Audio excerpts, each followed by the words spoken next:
Hello everyone, my name is Razin, and welcome back to Let's Play Kyuuyaku Megami Tensei 2. Last episode, we freed Izanagi from Lord Asmodai's captivity. We had to brave the tunnels of the Valley of Despair in order to do that, but after we defeated Lord Asmodai, he dropped an orb which will allow us to... Well, we have to go back to the Royal Castle first. This is actually kind of annoying. It's just kind of something that I feel like they could have ironed out when doing quality of life stuff for this game. Every single time you need to travel between Demon World areas, you always have to go back to that initial island with the Royal Castle on it, which is a little annoying, but whatever.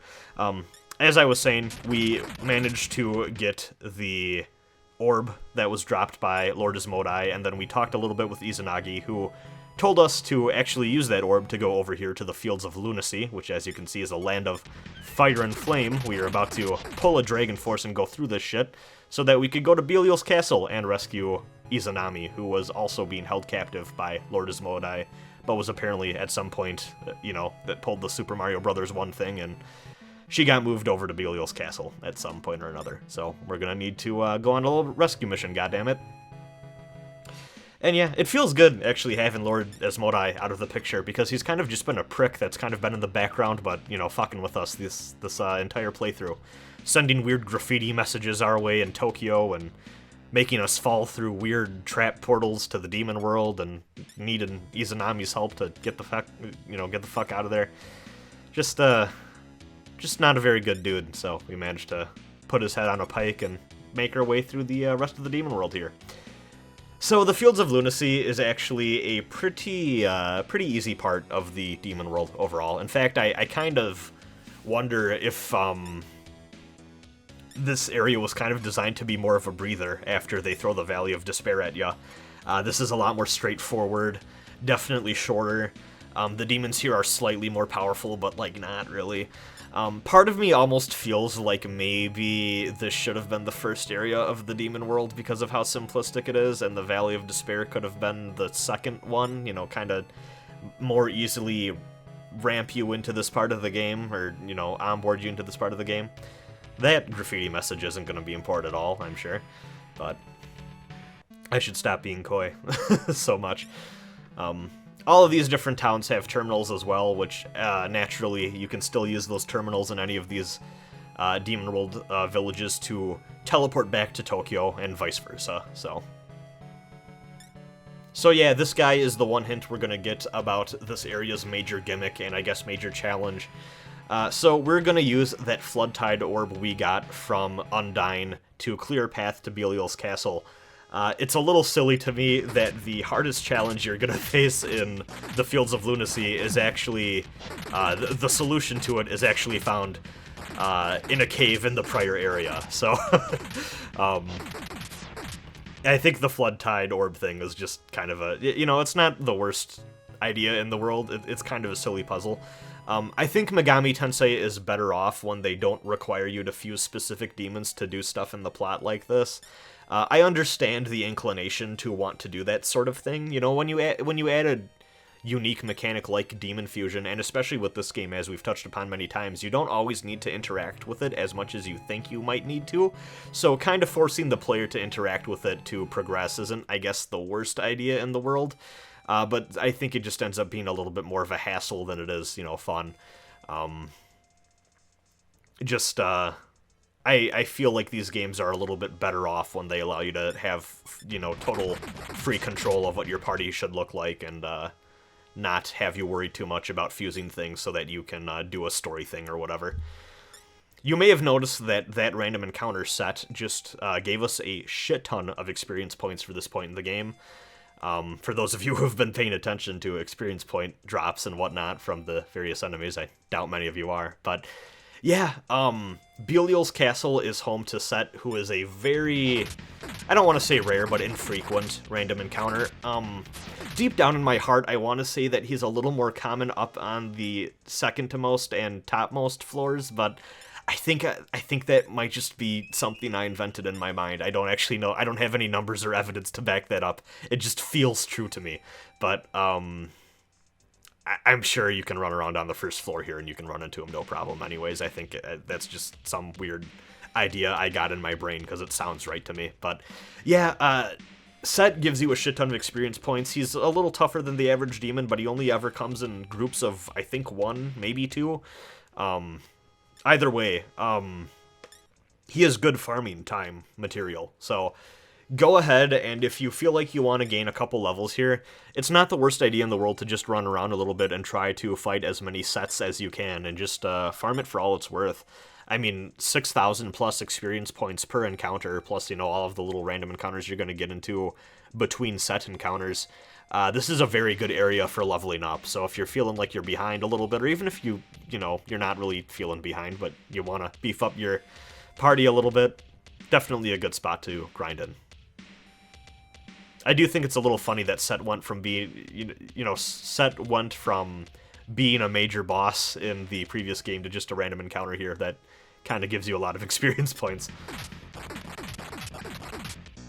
Gonna fight Cyber Talos here, and he did not hold a candle to what we were going for.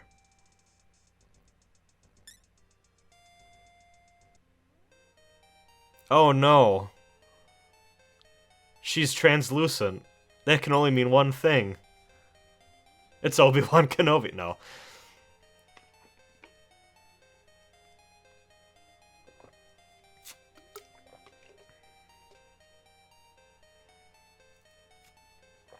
Well, honestly, the more I think about this, this probably was a little bit of a I don't know. This probably was a little bit of a shock to some players. You know, it's like, oh, we gotta go rescue the important magical lady, and oh no, she's dead already. Not something you typically see in a lot of these old 8-bit adventures. But at the same time, maybe it wasn't so surprising, because that definitely has allusions to the myth of Izanagi and Izanami, with her, you know, rotting away and being in the land of the dead, and Izanagi going to talk to her and then being like, oh shit, she's decayed and all that, and getting the fuck out of there and pushing the boulder in the way and all that fun stuff. So definitely some callbacks to the originating myth there of, from Japanese mythology. So maybe not as surprising, but, just in the compared to a lot of other 8-bit RPGs at the time, where you go to rescue some damsel in distress, she's already dead. Kind of a neat little twist on that, I suppose.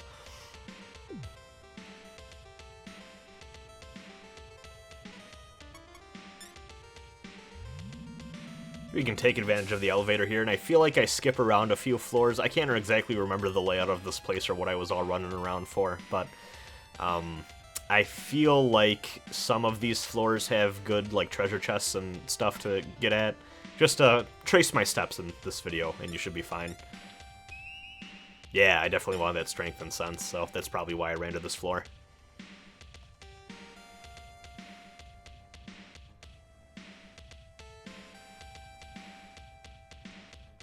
Oh, yeah, I forgot about that. And I cut that out just because I was like, oh, do I have the Jack Frost trick queued up yet or not? And I decided to test it out, and I did not. These succubi, these are actually another enemy that I want to talk about here. The demon world in general is going to start throwing more and more enemies at you that have energy drain, which is the skill that causes you to lose a stat point and a level. It basically undoes your last level up and makes you, lose all that experience along the way. So just be mindful of that, and, yet another reason to maybe spend some time grinding up for set encounters here.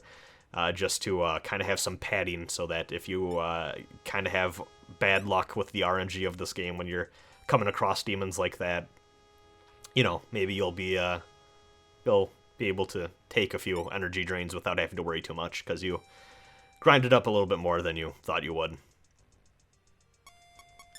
Just as a general rule of thumb, this isn't always the case, but I find that a lot of the more, I don't know how to describe this, but, darker or, nightly kind of undead demons tend to be the enemies in these older Mega 10 games that tend to use energy drain a lot, like succubi, vampire-type enemies and stuff like that.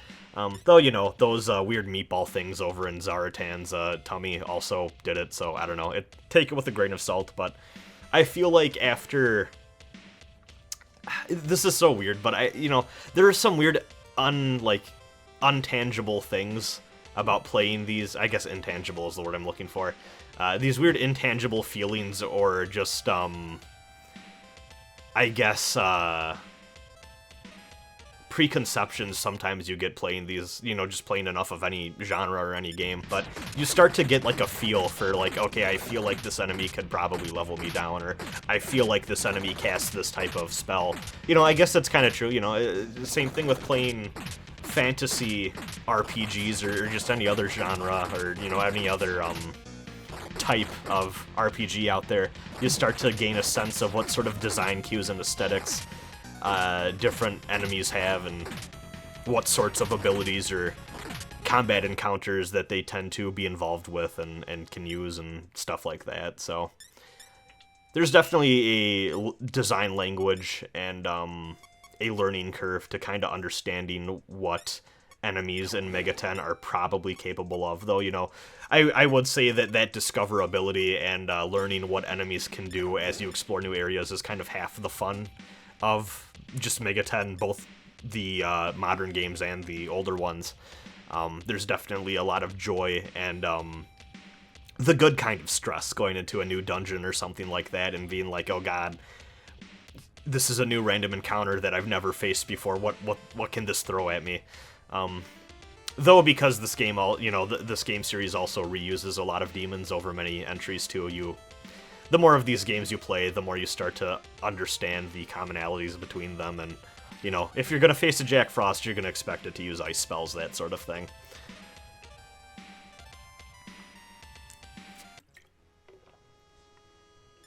Another succubi, and also too, there's no shame if you're facing an enemy that can do energy drain on you. There's no harm in just saying, I don't want to risk it, let's just run away instead. You're gonna lose out on some experience, obviously, if you do that too often, but it's fine. I mean, you're gonna lose out on even more experience if you get hit with energy drain and lose a level, right? So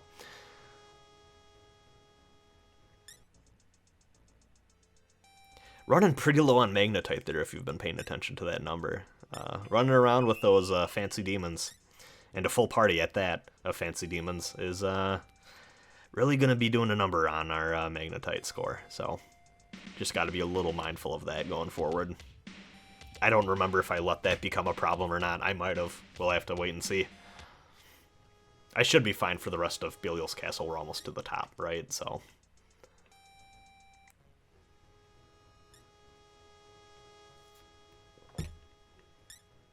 Asuka got a level up. Getting pretty close to max vitality. That's pretty good.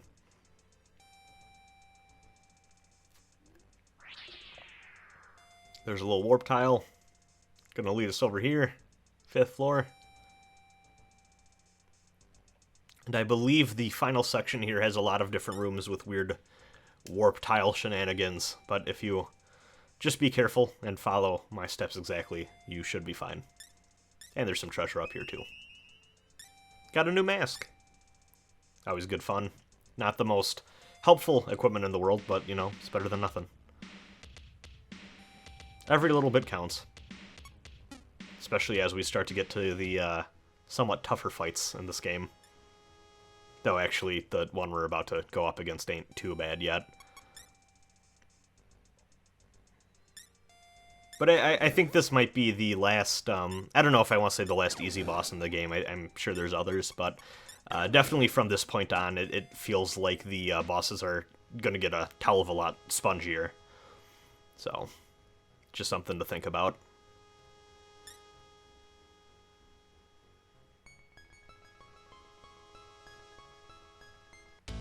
I know they're just common demons, but and let's talk to the guy first. Yeah, fire. We get it, Belial. You like burning things. Get over it, kid. We all have our weird little pyro phase, but I don't think that's actually true. I feel like it's more uncommon than I insinuated there, but, I can't help but associate this game with Devil May Cry 4 just because a lot of the demon overlap for the major bosses. Like, Belial is the first boss you fight in Devil May Cry 4, and Baal is the second. And I actually think it's really funny now that we've mentioned it. We still have Baal just hanging out in our backpack, going through this land of flame. I'm sure that frog isn't having a good time right now. Probably getting dried out, which I don't really think that frogs were built for. So, oh well, he's perfectly safe in Takuma's backpack or wherever he keeps him. But yeah, Bioliola's definitely not that bad of a fight. You can see we're making pretty quick work of him.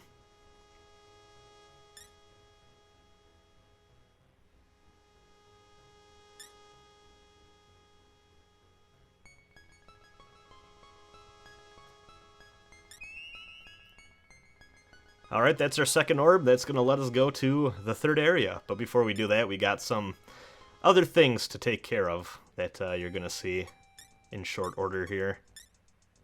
Oh, we can't Tross start out of here. That's kind of annoying. We can Triasto, though. And then... Well, actually, I might just walk back because we're like 5 feet away from the village. Maybe I don't. Yeah, I think I wanted to show this off. Tross start! Woo! And that'll let us go back to the latest terminal that we saved at. So, even though Triasto starts to be a little less useful in this part of the game, Tross start is definitely going to be very helpful for letting us get back to safety. You can see we got a full party here, so let's see what happens if we fuse Undine and Gnome, or was that Undine and Troll? I think it was, not Gnome. I think we want a Gnome. Maybe not, I can't remember what we're going for. Oh wait, no, we have a Gnome.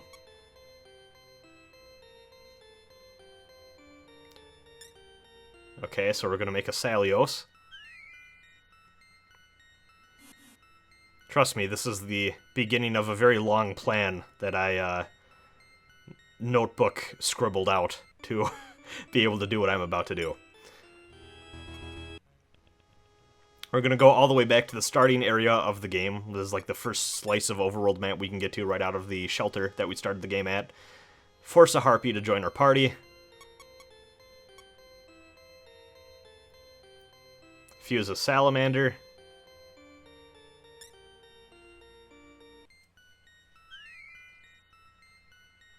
If I recall, both of those demons are very easily recruitable in the Valley of Despair, in case you want to also create a Salamander. Gonna also go back to the starting area again to get a Kobold. Had to pay him chump change so that he'd join us. Now that we're back here, we can fuse these two together to create a Sylph.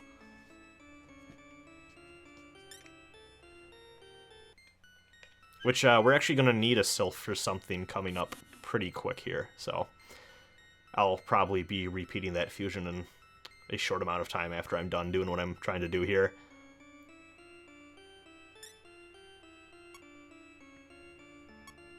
And I think we're only missing one piece of the pie here.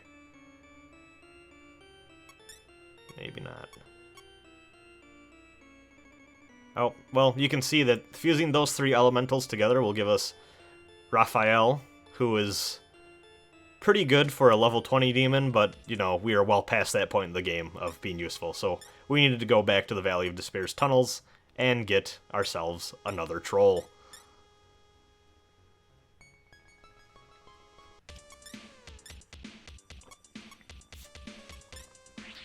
Let's get the fuck out of there. Fuse yet another Undine.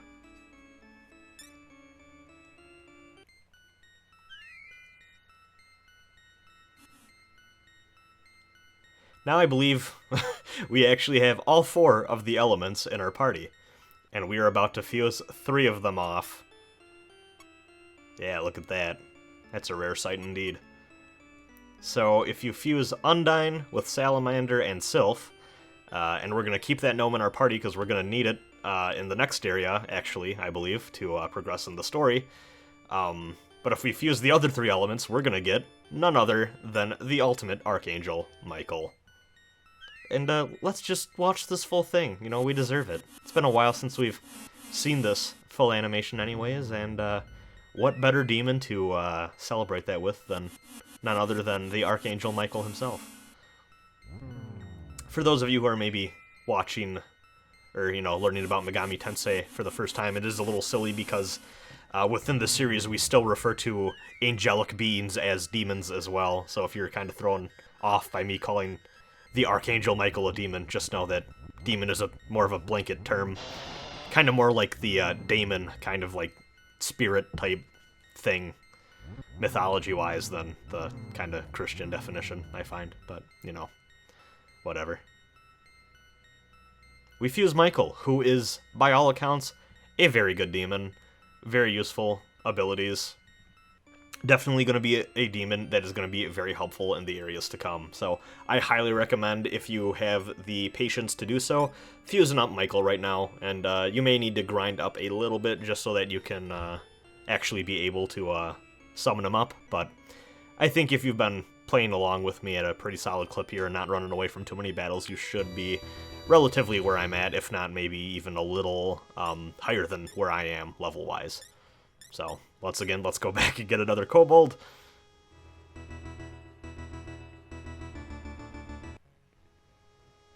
And another Celios. This is slightly north of Bale's Castle, in case you're wondering where I'm going here.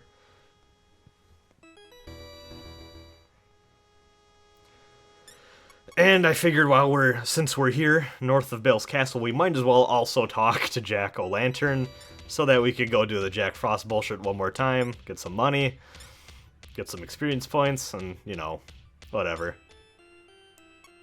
We were in the neighborhood. And we're gonna fuse Sylph again, who... Sylph is a demon that we don't technically need to progress the story, if I recall, but we can do a cool little side secret thing, because, you know, this game has so many of those for some weird, bizarre reason. So we're gonna take advantage of that and have Sylph in our party for future use. But we're nearing the end of the episode here, so I hope you enjoyed our little fusion escapade. I'll see you next time.